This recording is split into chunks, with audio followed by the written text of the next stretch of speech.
I worked in the U.S. House of Representatives for 2 summers. I was a page under 2 different representatives who shall remain nameless. I would get their coffee, I would do copies on the Xerox machines, I would sometimes even collect faxes from constituents.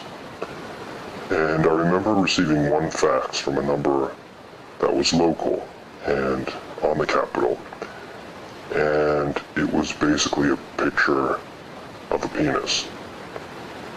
And it was signed, Representative Foley wants you for the U.S. government.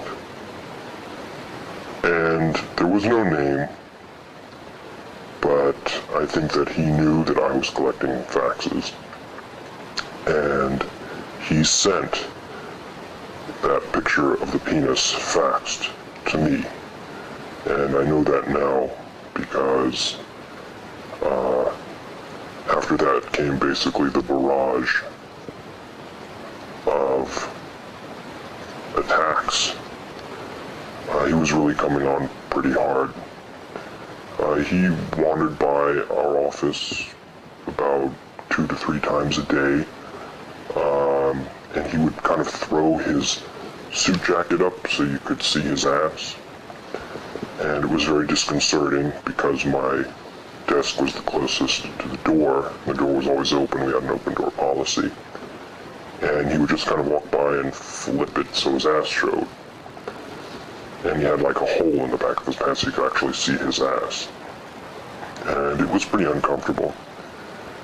And he also would drop notes off with kind of Snoopies because he knew that I'm a big Peanuts fan. And the Snoopy would be sucking off another Snoopy. I just really wasn't into that.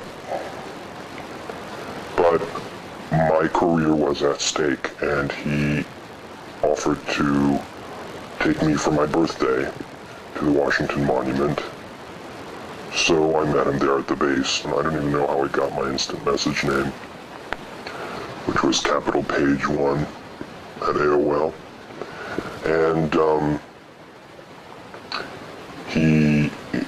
he would often, when video conferencing came along, he'd basically do videos of himself, Speedos, sometimes, or like in a bearskin, just dancing.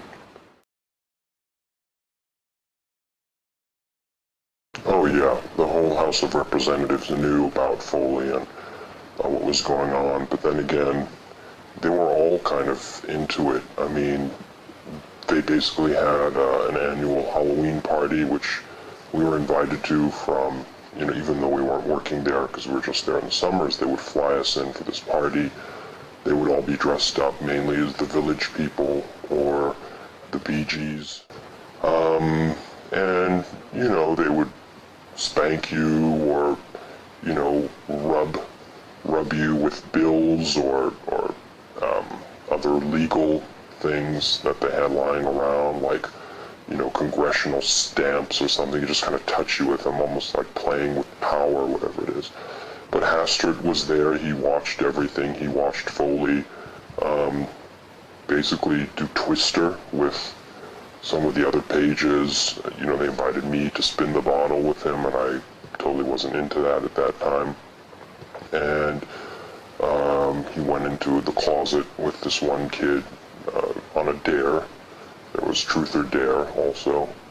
And they had sleepovers, the usual kind of stuff. But everybody was aware. I think Hastert also had a sleepover once.